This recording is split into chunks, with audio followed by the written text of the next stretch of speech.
creo que es la parte más difícil, ¿eh?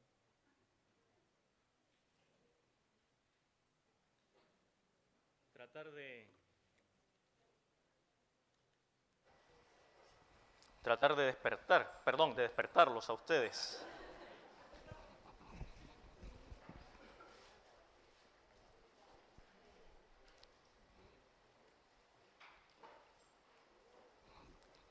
O dormirlos más. Bien, Apocalipsis capítulo 1.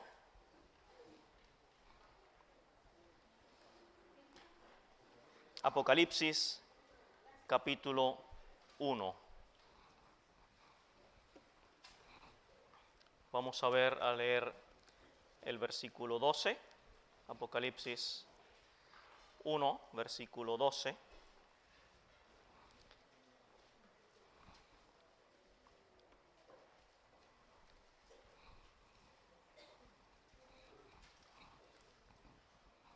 El apóstol Juan dice: y me volví para ver la voz que hablaba conmigo, y vuelto vi 7 candeleros, y en medio de los 7 candeleros a uno semejante al Hijo del Hombre, vestido de una ropa que llegaba hasta los pies y ceñido por el pecho con un cinto de oro. Bien, ¿qué es lo que había dicho esa voz que hablaba con Juan? Versículo 11, que decía: yo soy el alfa y la omega, el primero y el último. Escribe en un libro lo que ves y envíalo a las 7 iglesias que están en Asia, a Éfeso, Esmirna, Pérgamo, Tiatira, Sardis, Filadelfia y la Odisea. Así que Juan se da vuelta para oír o para ver la voz que hablaba con él, y cuando se dio vuelta vio 7 candeleros de oro, y en medio de los 7 candeleros a uno semejante al Hijo del Hombre. Bueno, hemos dicho, el Señor está en medio de todo. Y la última pregunta, a modo de meditación personal: ¿dónde está ahora? ¿Dónde está ahora? ¿Cuál es el lugar que le corresponde? ¿En qué lugar lo tenemos nosotros? Según su promesa, el Señor está en medio de la iglesia. Es el lugar que le corresponde en medio nuestro. Hace un tiempo había un hermano que reflexionaba hermosamente acerca de esta presencia cristocéntrica en la iglesia. Eran unas conferencias donde se abordó el tema de la iglesia de Dios, y uno de los aspectos que se abordó fue Cristo el centro. Deberíamos meditar más en esto, Cristo el centro. Y pensamos en esto porque la iglesia del Señor Jesucristo ha pasado por muchos períodos, por muchos procesos a través de la historia. Incluso nosotros podríamos dar cuenta de que en nuestra propia asamblea también han habido varios procesos, varios periodos, algunos tristes, muchos momentos también de gozo y gratitud siempre al Señor. Pero aun cuando la iglesia tenga estos momentos oscuros, tiene la más segura de las promesas. El Señor no la abandona. El Señor está comprometido con su iglesia. El Señor Jesucristo está allí en medio. Y por eso el creyente que se excluye de la asamblea de los santos, de la reunión de los santos, está perdiendo una relación vital. Es como si se cortara por decirlo de una manera gráfica, el cordón umbilical. Porque no es simplemente que pierda una u otra reunión, no es simplemente que pierda alguna que otra predicación, el asunto es de riesgo vital, porque pierde la conexión del suministro de Cristo a través de su iglesia. El Señor Jesucristo provee un suministro constante del conocimiento de su persona, del deleite de su presencia. Eso no lo encuentra en otro lugar, sino en la iglesia, en la congregación de los santos. No en vano el Señor reclama, no dejando de congregarnos, como algunos tienen por costumbre, sino exhortándoos, y tanto más cuando veis que aquel día se acerca. Ahora, no estamos diciendo que un cristiano que no se congrega, y aquí quiero hacer este énfasis, no estamos diciendo que un creyente que no se congrega o que no tiene la posibilidad de congregarse, no podría tener una vida que agrade a Dios. Pero lo que tenemos que estar muy conscientes es que ese es un camino muy riesgoso para su crecimiento. Es un camino muy riesgoso para su estabilidad espiritual. Y lo digo porque hay creyentes que efectivamente por muchos años no pueden congregarse, pero sienten una tremenda falta, sienten una tremenda necesidad. Allá en la asamblea en Santiago hay una hermana de 98 años, recién cumplidos en noviembre, 98 recién cumplidos ahora en noviembre. Y hace unos pocos años que no podía vivir más sola, así que sus hijos se la llevaron bastante lejos, al campo, donde no puede congregarse. Y cuando hablamos con ella habla desde el fondo de su corazón, de su necesidad. Y ella dice, todos los domingos, ahí yo dedico mi tiempo para estar delante del Señor, pero como con mis pensamientos puestos en la asamblea de los santos, mis pensamientos puestos como si estuviera allí gozando de la presencia del Señor en medio de su pueblo. Es una necesidad que tenemos, y el que se resta de esto en realidad está perdiendo esa relación vital, y es un camino muy riesgoso. Por eso el Señor dice, no dejando de congregarnos en su palabra, como algunos tienen por costumbre. Cuando el anciano Juan está en la isla de Patmos, lo que estamos leyendo en Apocalipsis capítulo 1, él tuvo una visión del Señor, lo describe en toda su majestad, lo describe en toda su gloria. Y leemos desde el versículo 12, en el capítulo 1, toda esa revelación del Señor. Hemos leído solo algunos versículos, pero usted puede ver allí cómo se describe la gloria de la persona de Cristo. Y aquí nuevamente el Señor Jesucristo ocupa el lugar central. En el versículo 13 hemos leído, y en medio de los 7 candeleros a uno semejante al Hijo del Hombre. En el versículo 20 leemos también el misterio de las 7 estrellas que has visto en mi diestra y de los 7 candeleros de oro. Las 7 estrellas son los ángeles de las 7 iglesias, y los 7 candeleros que has visto son las 7 iglesias. Se está hablando de estas iglesias mencionadas que ya hemos leído en el versículo 11, Éfeso, Esmirna, Pérgamo, Tiatira, Sardis, Filadelfia y Laodicea.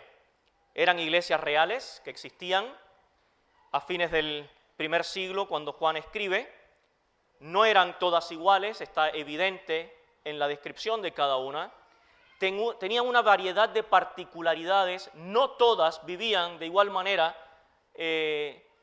su confianza, su fe, no todas tenían el mismo ejercicio espiritual, no todas tenían la misma fe en la palabra, Así que eran iglesias bastante variadas, diferentes actividades, diferentes grados de espiritualidad.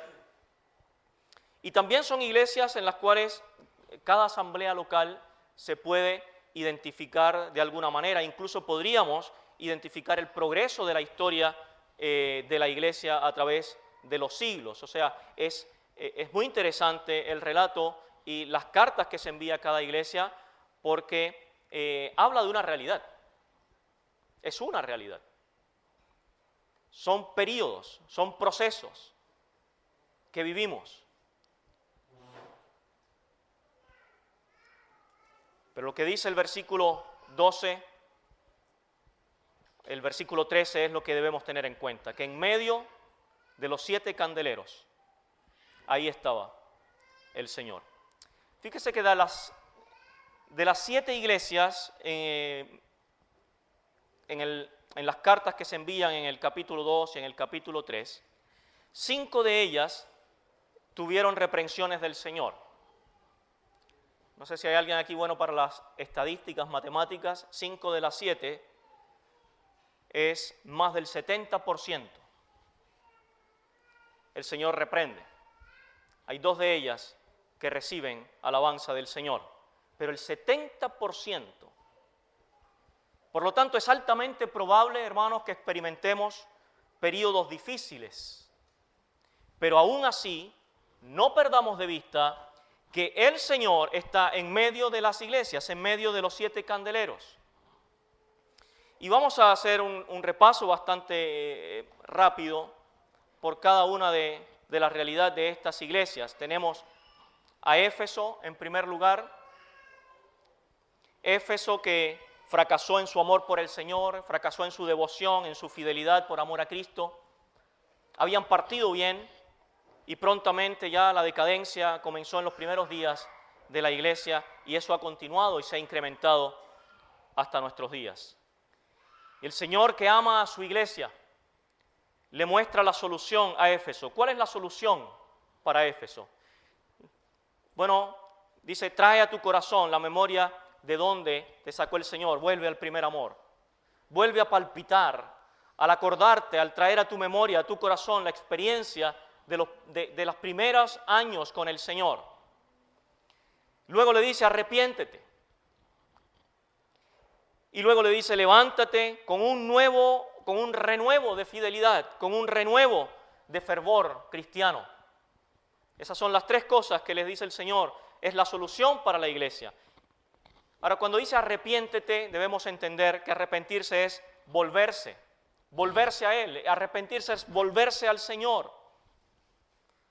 Y en alguna medida el Señor lo que está haciendo verle es que vuelve a ponerme en el centro. Vuelve a ponerme como cabeza, como fundamento. Porque la iglesia pierde esa visión del Señor que gobierna, que rige en medio de su pueblo. Luego tenemos Pérgamo. Me voy a saltar Esmirna. Vamos a referirnos a las 5 que recibieron reprensiones. Y en el caso de Pérgamo, tuvo un fracaso doctrinal. Ellos se han dejado influenciar por la cultura, introduciendo doctrinas populistas, participando activamente de las fiestas paganas, donde se daba riendas sueltas a la fornicación. Y el Señor se presenta en medio como el que tiene la espada aguda de 2 filos. Y la solución para Pérgamo es, arrepiéntete, nuevamente, vuélvete a mí, vuelve a ponerme en el centro como cabeza y fundamento. Después tenemos Tiatira. En el caso de Tiatira tuvo un fracaso sexual, impurezas carnales, y ahí está esa mujer, Jezabel. Ahí está esa mujer empoderada, que tiene libertad para hacer lo que quiere, que tiene libertad para enseñar a la iglesia del Señor. Dice el versículo 20, pero tengo unas pocas cosas contra ti, que toleras que esa mujer Jezabel, que se dice profetiza, enseñe. seduzca a mis siervos a fornicar y a comer cosas sacrificadas a los ídolos. Le he dado tiempo para que se arrepienta, pero no quiere arrepentirse de su fornicación. Entonces ahí está esta iglesia, Tiatira, con aquella mujer allí siendo predominante. ¿Quién tiene el predominio en Tiatira? ¿Quién es el que debe tener la preeminencia en todo? Pero ¿quién la tiene ahí en esa iglesia? Esa mujer. Es el feminismo destructivo en su máxima expresión, metido en la iglesia del Señor. Los hombres quedan ahí de manos cruzadas, no ejercen su rol, como hemos escuchado, dejan que la mujer tome las decisiones y tenga la autoridad en la iglesia. ¿Y el hombre dónde está aquí? ¿Dónde está? No lo vemos. De brazos cruzados. Le ha dado la autoridad a aquella mujer. Ahora, en Jezabel vemos mezclas abominables. Ella era experta en el arte de mezclar religiones y costumbres. La iglesia quería implementar actividades seculares para atraer la atención, quizás. Es la iglesia que se promueve según los estándares del mundo y que desprecia el trabajo que se hizo antes, desprecia el trabajo de hombres fieles, de siervos y mujeres fieles al Señor, que vivieron en dependencia y en sujeción a la autoridad de Cristo. Pero no, aquí eso no tiene ningún valor, ese trabajo no tiene ningún valor. Modernicemos todo, cambiemos todo. Oh, esos predicadores anticuados, prediquemos otra cosa ahora. Y eso es lo que tenemos allí tristemente. En Tiatira, esa mujer enseña la unión de la iglesia y el mundo, pero Dios declara que la amistad con el mundo es enemistad contra Dios. ¿Desde qué perspectiva miramos? Bueno, el Señor se presenta a esta iglesia como el santo. Él se presenta ante esta iglesia como el santo que conoce todas las cosas, que no se le puede ocultar nada. Y el Señor sabe bien lo que hace cada uno de nosotros, de manera pública y de manera oculta. Sabe exactamente nuestras vidas. Y dice allí, yo soy el que escudriña la mente y el corazón. ¿Por qué? Porque la iglesia es suya. Él es el que escudriña la mente y el corazón. Él conoce exactamente cada rincón oculto, cada detalle. Él lo sabe. La iglesia es suya. Los creyentes somos suyos. Le pertenecemos a Él. Así que Él la conoce. No hay nada oculto para Él. Y la solución para Tiatira, ¿cuál es? ¿Cuál será la solución? La misma. Arrepiéntete. Arrepiéntete. Luego llegamos al mensaje a Sardis, y Sardis fracasó en sus obras, capítulo 3. Muchas obras y actividades, pero hechas en la carne, para el agrado del ojo, no guiados por el Espíritu. Obras muertas sin la guía del Espíritu Santo, y por eso el Señor se presenta como el que tiene los 7 espíritus de Dios y las 7 estrellas. Él está en medio de su iglesia por su Espíritu, hermanos, no lo olvidemos. Es la guía del Espíritu lo que nos mueve a servirle a Él. En la dirección del Espíritu, el ejercicio de los dones no es mi capacidad, es lo que el Espíritu dio y el Espíritu repartió. Lo que ejercemos es lo que el Señor nos dio para ministrar.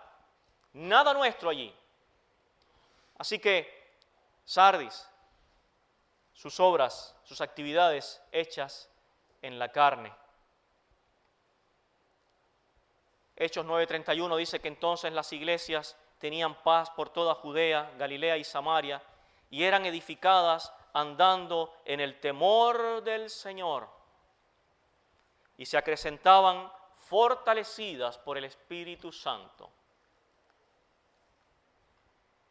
Esa es la iglesia que que deberíamos desear, ¿verdad? Andando en el temor del Señor, se acrecentaban o crecían fortalecidas por el Espíritu Santo. Bueno, Sardis olvidó que el Señor es la cabeza.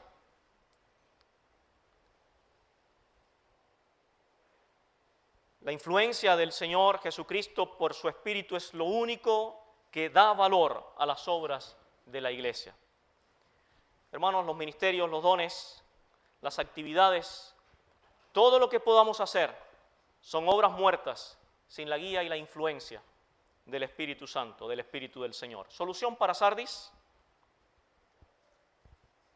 vuelve a las Escrituras y arrepiéntete.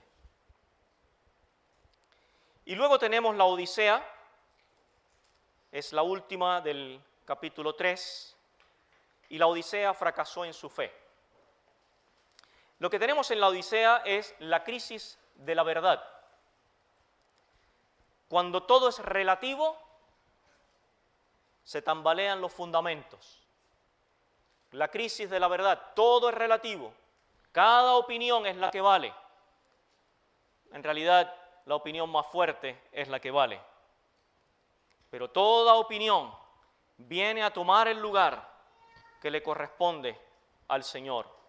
Y esa es la Odisea, la crisis de la verdad, la crisis de los fundamentos. ¿Sabe qué es la iglesia donde prolifera la apostasía? Una iglesia que no tiene fervor, que no tiene celo, que es indiferente, ni frío ni caliente, dice el Señor, y que ha dejado al Señor fuera de la puerta, porque consideran que no tienen necesidad de Él. Nos va bien así. Hemos formado un imperio con nuestras buenas ideas. Mira cómo avanzamos, mira cómo crecemos. Han dejado al Señor fuera de la puerta. Y se predica aquel texto en el Evangelio: he aquí, yo estoy a la puerta y llamo. Si alguno oye mi voz y abre la puerta, entraré a él y cenaré con él y él conmigo. Y lo predicamos en el Evangelio. Pero hermanos, esta palabra está dada para la iglesia. Es para la iglesia, que ha dejado al Señor fuera.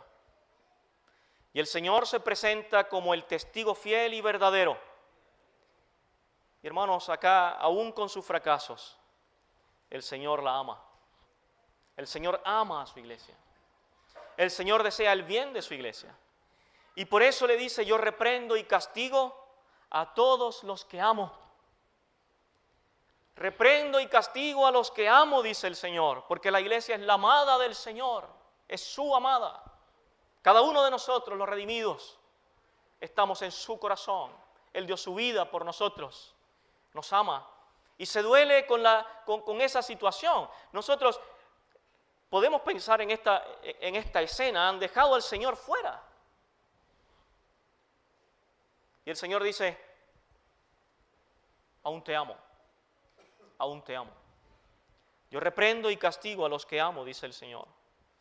Así que Él quiere volver a tener comunión con los creyentes que se vuelven a Él. Y dice: entraré a Él y cenaré con Él y Él conmigo. Es el deseo del Señor. Que esos creyentes sean victoriosos, que se levanten de su fracaso. Y por eso dice en el versículo 21, al que venciere. Al que venciere. ¿Quién es el que vence? Bueno, es el que se vuelve al Señor.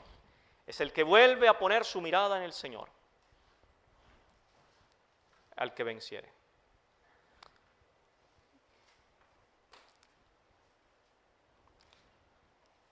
Vuelvo a leer Apocalipsis 1:13. Dice: y en medio de los 7 candeleros a uno semejante al Hijo del Hombre. Bien, ¿qué son estos 7 candeleros? Versículo 20. Y los 7 candeleros que has visto son las 7 iglesias. Bien, es muy significativo aquí el simbolismo de un candelero que representa a la iglesia, porque indica esa lámpara del testimonio de que toda iglesia de Cristo es responsable de llevar a un mundo oscurecido por el pecado. Juan vio al Señor en medio de los 7 candeleros de oro. Es su iglesia, Él es el constructor y fundador. Cuando leemos en Mateo 16, 18, dice, y sobre esta roca edificaré mi iglesia, dice el Señor. Así que es el creador, el sustentador, no solo del universo, como hemos visto, sino que también de su iglesia. Y cada candelero era responsable no ante otro candelero, sino directamente ante el Señor mismo. Así que cada iglesia local es directamente responsable ante aquel que camina en medio de las iglesias.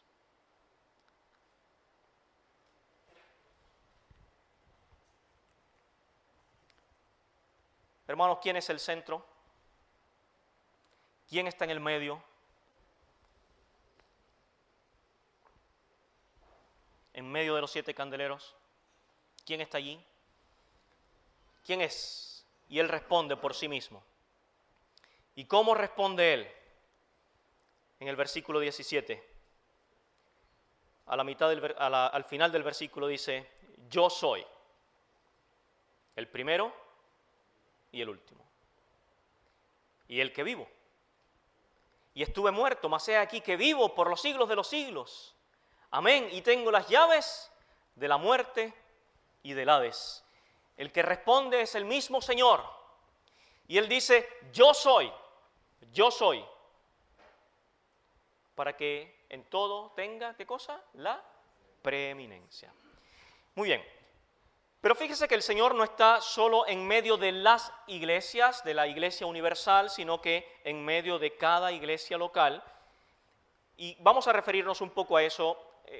¿Cuándo es la primera vez que la palabra iglesia la encontramos en nuestra traducción de la Reina Valera? La primera vez que aparece la palabra iglesia. Yo sé que algunos saben por ahí. Mateo 16, 18.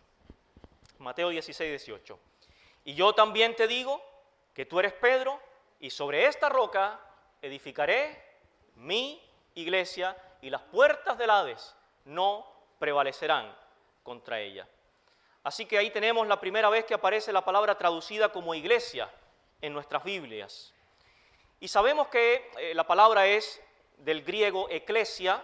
No nos vamos a introducir mucho en eso, solamente para ver que esa palabra eclesia en realidad era usada de una forma muy común.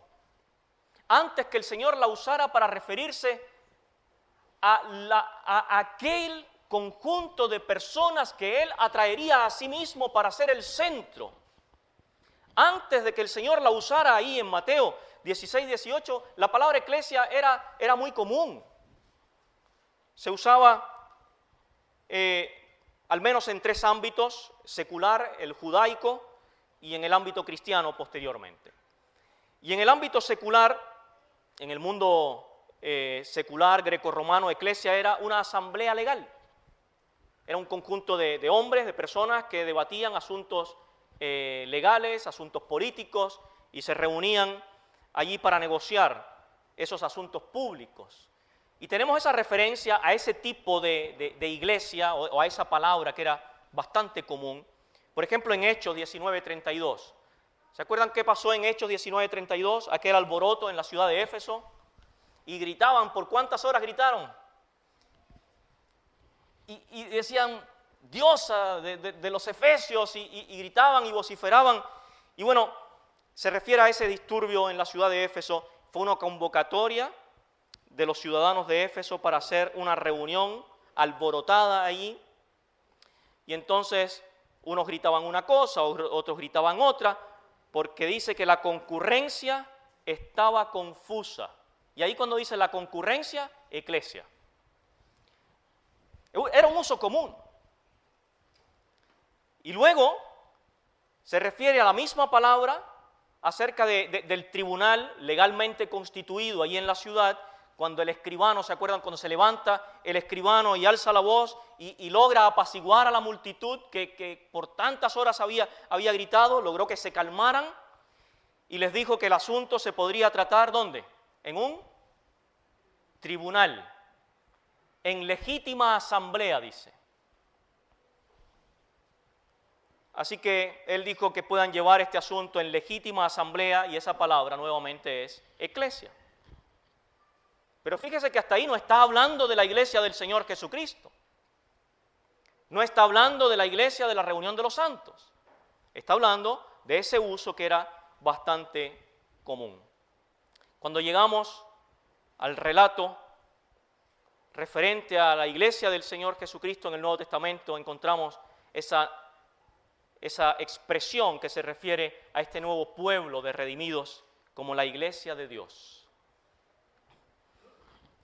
Y entonces esa palabra tan común, que significa cualquier reunión de personas o una concurrencia o una asamblea para asuntos específicos, ahora viene a ser usada por el Señor para hablar de su iglesia. Ahora es interesante en el texto bíblico porque Dios a veces toma palabras de uso común y ordinarias y las aparta. Podríamos decir las santifica. Palabras que son comunes, que son de uso común. Y entonces toma esa palabra y de alguna manera la santifica, la lleva a un uso elevado. La usa con un significado relacionado con lo divino y cambia totalmente el sentido de la palabra. Y esa palabra que era usada, eclesia, tan cotidianamente, normalmente, ordinariamente, y el Señor toma esa palabra y le da un uso con un significado que cambia sustancialmente, drásticamente y por el resto de la historia del ser humano, porque ahora se centra en lo divino, se direcciona hacia lo espiritual y el Espíritu Santo es el que toma ahora esa palabra y la levanta a un uso honroso, un uso digno.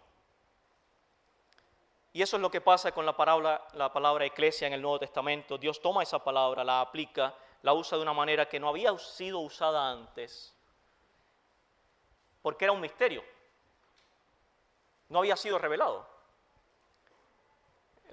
Pablo le dice a los Colosenses en el capítulo 1, versículo 25, acerca de la iglesia, y dice: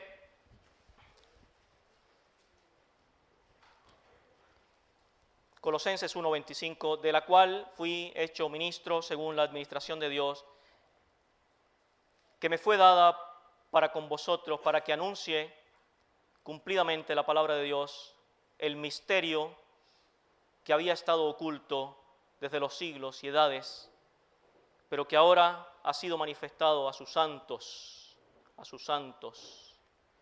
Hay un misterio respecto de lo que Dios iba a hacer con un nuevo pueblo de redimidos. Y entonces, la palabra eclesia es una de esas palabras purificadas por el Señor.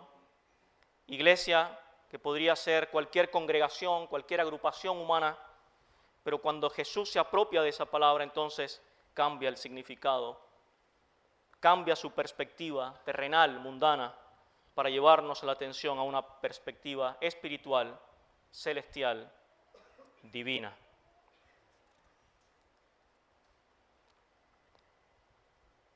Y ahora,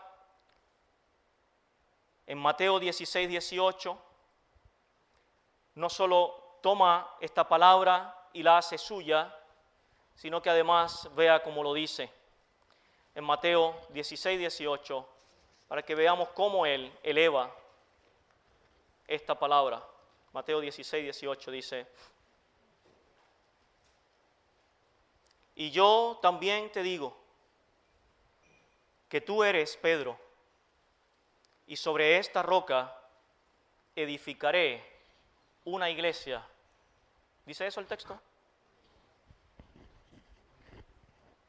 Edificaré mi iglesia. Mi iglesia. Y como hemos dicho, es la primera mención de esta palabra iglesia usada por el Espíritu Santo para referirse aquí en adelante y por la eternidad a este cuerpo místico de Cristo, los redimidos por la sangre del Cordero, mi iglesia. Y Simón Pedro acababa de confesar allí que Jesús era el Cristo, el Hijo de Dios. Y el Señor le responde con estas palabras: y yo te digo que tú eres Pedro, pero ¿sabes qué más, Pedro? Sobre esta roca yo edificaré mi iglesia. Y luego agrega: y las puertas del Hades no prevalecerán contra ella. Aquella iglesia que aún no estaba formada, ¿cierto? Aún no estaba edificada todavía. La expresión está en futuro. El Señor dice: edificaré. Pero ahí estaba su fundador. Ahí estaba su constructor. Mi iglesia. Y luego viene esa expresión de tanta seguridad, de una seguridad eterna que es contundente. Dice: y las puertas del Hades no prevalecerán contra ella. Nada podría hacerla caer o perecer. Ni los terremotos, ni las tempestades, ni ríos impetuosos, nada podría hacer desaparecer su iglesia. Ahora, cuando hay terremotos, cuando hay desastres naturales, a veces, y bastantes veces, son afectadas construcciones religiosas. Y la gente que son afectados por eso, porque tienen su confianza en el edificio, sin entender que la iglesia son los redimidos del Señor, los redimidos del Señor. Y un huracán, un terremoto, puede destruir esa construcción física, pero nada puede prevalecer contra la iglesia del Señor, porque Él dice que ni las puertas del Hades prevalecerán contra ella. Así que esta edificación, este edificio vivo, no caería, dice el Señor, porque no sería un edificio físico de ladrillos ni materiales corruptibles o corrompibles, sino una congregación de almas rescatadas por la sangre de Cristo. El apóstol Pedro es muy claro cuando dice: sabiendo que fuimos rescatados de nuestra vana manera de vivir, no con cosas corruptibles como oro o plata, sino con la sangre preciosa de Cristo, como la de un cordero sin mancha y sin contaminación. Ese es el autor, ese es el que ha formado su iglesia. Ese fue el que dijo: sobre esta roca edificaré mi iglesia. Y es maravillosa la idea de interdependencia cuando el Señor dice mi iglesia. Encontramos otras expresiones similares, como por ejemplo Hechos 20:28, donde dice la iglesia del Señor, la cual Él ganó por su sangre, del Señor. Ahora, hermanos, estos textos a veces los pasamos, a veces los memorizamos, pero tenemos que caer en cuenta de que la iglesia es del Señor porque Él pagó un precio. Él pagó un precio. Él pagó el precio con su propia vida entregada. La iglesia universal, todos los redimidos le pertenecemos, somos de Él. Pero también se refiere a la iglesia local cuando dice, por ejemplo, en Romanos 16:16, las iglesias de Cristo. Y ahí se refiere en plural, las iglesias de Cristo. Entonces tenemos una referencia universal. La iglesia es del Señor en su totalidad, la cual Él ganó con su propia sangre, pero luego tenemos que ver las referencias a las iglesias de Cristo en plural. Entonces, tengo por acá, en 7 ocasiones encontramos la expresión la iglesia de Dios, en 7 ocasiones. En 3 veces está en plural, las iglesias de Dios. En una ocasión la encontramos esa expresión, iglesia del Dios viviente. Y ahí le habla el apóstol Pablo a Timoteo en la primera carta, capítulo 3, versículo 15, y dice, para que si tardo, sepas cómo debes conducirte en la casa de Dios, que es la iglesia del Dios viviente, columna y baluarte de la verdad. Y ahí habla de cómo conducirse, ahí habla de nuestra responsabilidad. Por eso hemos dicho que este tema tiene dos partes. Una parte es aquella que nos hace ver cuál es la posición de Cristo, qué lugar ocupa, pero luego ver cuál es nuestro lugar, cuál es nuestro rol, hemos escuchado, cuál es nuestra posición dentro del cuerpo de Cristo. Eso es otro análisis y es lo que está ahí en 1 Timoteo 3:15. Por lo tanto, hermanos, hermanas, esto es algo que nos debe llamar la atención, debería conmovernos, llevar a una profunda comprensión de la pertenencia de la iglesia. El Señor asevera, mi iglesia, la iglesia es del Señor, es de Cristo, es la iglesia de Dios, la iglesia del Dios viviente. Mateo 18:20, y con esto vamos a terminar. Es una frase corta, pero muy significativa. Mateo 18:20. Bien, dice allí, porque donde están 2 o 3 congregados en mi nombre, allí estoy yo, en medio de ellos. Volvamos a leerlo. Porque donde están 2 o 3 congregados en mi nombre, es decir, congregados a mí.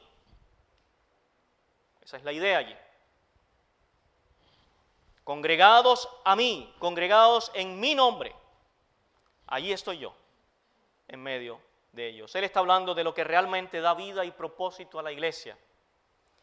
Porque podría haber muchas multitudes que se juntan con un fin determinado, pero lo que hace a la iglesia un organismo viviente es la presencia de aquel que ha dado su vida, el Señor y Salvador de esas personas. Sin la presencia del Señor, aquella congregación podría ser un club, podría ser una asociación, podría ser una secta, podría ser una junta, pero no la iglesia de Cristo. Para que sea la iglesia de Cristo, son los santos redimidos que se congregan a Cristo, reconocen su total autoridad, conocen su presencia, reconocen que la iglesia es de Él. Mi iglesia, dice el Señor.